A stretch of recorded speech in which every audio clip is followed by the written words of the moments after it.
विश्वपत्याधे तवे तापत्राय विनाशाय गोविंदाय नमो नमः। एक बार भगवान श्री कृष्ण पांडवों के पांचों भाइयों के साथ में बैठे हैं। उसी समय पर कह रहे हैं कि देखो, जो गंगा जी पर जाता है, गंगा जी में स्नान करता है। आज देखो दशमी है, दशमी तिथि में गंगा यमुना सुरती थी। सभी तीर्थों में जाकर के स्नान इत्यादि करते हैं, उसको सभी पुण्य की प्राप्ति होती है। जो जब पांच पांडव बैठे तो वहां कहने लगे भगवान कृष्ण को, जो उसमें स्नान इत्यादि करता है, जो वहां अड़ोस पड़ोसी के जो गांव हैं, वो उनके लिए भगवान सहस्त्रों प्रकार से उनको बंधन कर देते हैं। वहां बहुत से भूत प्रेत इत्यादि आ जाते हैं, उसको स्नान इत्यादि नहीं कर देते। तो उसी समय पर भीम गदा लेकर के खड़ा हो गया और कहने लगा कि मैं देखता हूं कौन गंगा जी में स्नान करने से रोकता है।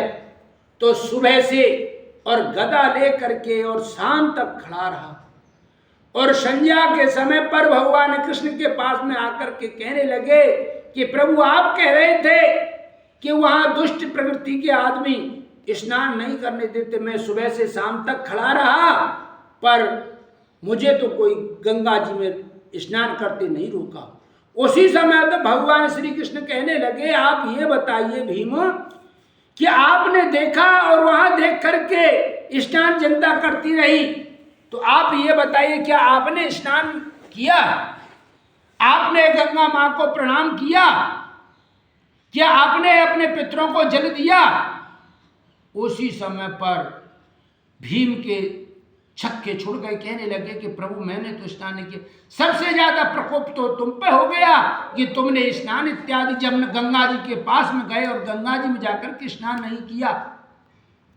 तो मेरे प्यारे भक्तों, गंगा में जो स्नान करता है और गंगा में स्नान करके अपने पितरों को जल देता है और ब्राह्मणों को दान इत्यादि देता है, ब्राह्मणों के भगवान भी कहते हैं कि ब्राह्मण मुझसे बढ़कर हैं।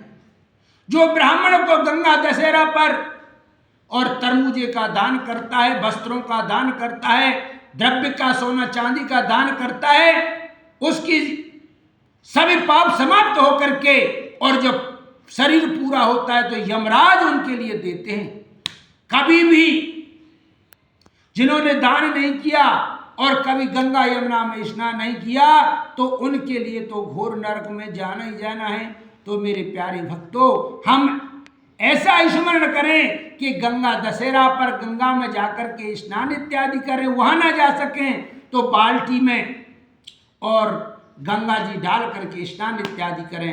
मैं सभी भारतवासियों को और गंगा दशहरा की शुभकामना करता हूं कि आपका परिवार आपका स्वच्छ रहे और गंगा मां का स्नान करते रहें और सभी राधे राधे बोलते रहें, अपने जीवन को